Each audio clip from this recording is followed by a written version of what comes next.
Yan in the early 50s, after World War II, nag-migrate sila sa Amerika. Nung nag-migrate sila, sabi na tayo naman ay mga puro Italiano, pwede ba maging mission vision natin sa isang village na ganito, na sana tayo ay magtutulungan at sana walang magchichismisan. Alam niyo mga kapatid, sa araw na ito, walang record of cancer ang mga tao dito. Kaya napagkaisahan ng lahat, they made a conclusion. Ang chismis ang pinanggagalingan ng cancer.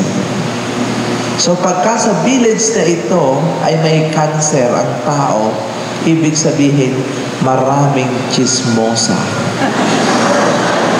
Palakpakan natin ang Diyos. Yan, si nanay may diabetes na, may colon cancer pa. Sisihin mo ang chismosa sa lugar na ito. That is true. So what I'm telling you is, kapag ka po may chismis na lumapit sa inyo, ito ang inyong sasabihin, para mo ng awa, ayaw kong magka-cancer. Layo mo ako. That is true. Kung gusto niya namang magka-cancer, ito sabihin mo, sige pa, balitaan mo ako. Ay tiyak, kinabukasan, nag-metastasize ang cancer nyo. That's true. Because that is bad news. That is parang pollution. Pollution into our system. Kaya tuloy, mahirap na nga ang Pilipinas, lalo pang naghihirap. Siraan ang siraan. Can we ask the intercession of Saint Martin of Tours? Is too humble, and he is a good servant to all. Alam niyo, napakagandang umpisahan sa community katulad nito na kayo ay nagtutulungan. I will conclude my story sa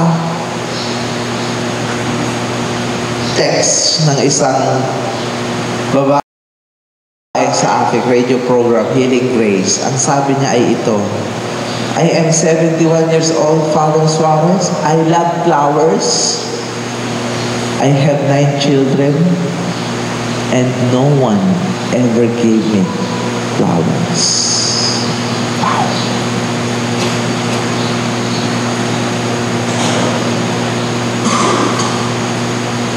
Baka sa inyong lugar na nandito, may gusto rin bulaklak. Bago sila mamatay, bigyan nyo na.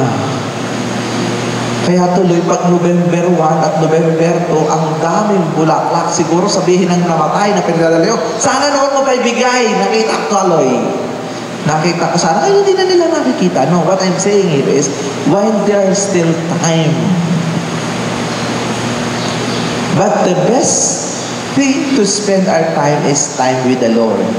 And in doing so, kayo po ay makakatanggap ng kagaling. Inviting you, I will do a general healing prayer. Pumikit kayo ngayong sandaling ito. And open your hands. And I will do a healing prayer. Merciful and loving God, tingnan mo po ang lahat ng taong nandito ngayon sa kapiyastahan ni San Martin. Ipuin mo po ang bawat isang parokyano dito na may sakit, may brain tumor, may osteoporosis, marami pong may cancer, may heart ailment, may leukemia, naka-wheelchair, na stroke. Lord, right now, heal them one by one and touch them. Yung mga may asthma, may kidney problems, may diabetes, may epilepsy, may sinus problem, may skin disease. Lord, heal them right now from head to toe. Touch them, especially those who are blind, yung mga nagugulat na, malabo ang mata, masakit ang ulo, those who have knee problems, may high blood pressures na paralyzed. Ipuin mo po sila ngayon at sila ay makalakad. Yung mga may heart ailments, may sakit sa puso, may chest pain, may problems sa kanilang dibdib, problems with their throat. Lord, heal them right now. Touch them from head to toe. Yung mga may arthritis, rheumatism, gout, myoma, tuberculosis, stomach pain. Hipuin mo po silang isa-isa sa umagang ito. Yun din po mga may galit sa dibdib, mga mag-asawang hindi magkasundo, pamilyang nag-aaway-away. Maraming galit.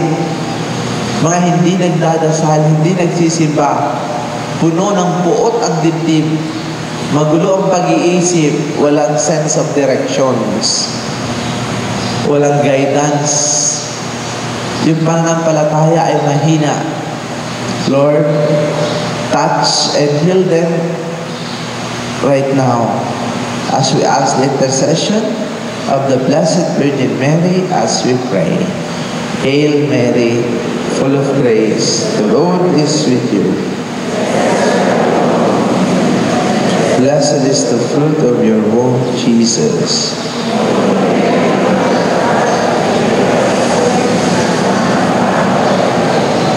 Amen. In the name of the Father, and of the Son, and of the Holy Spirit. Amen.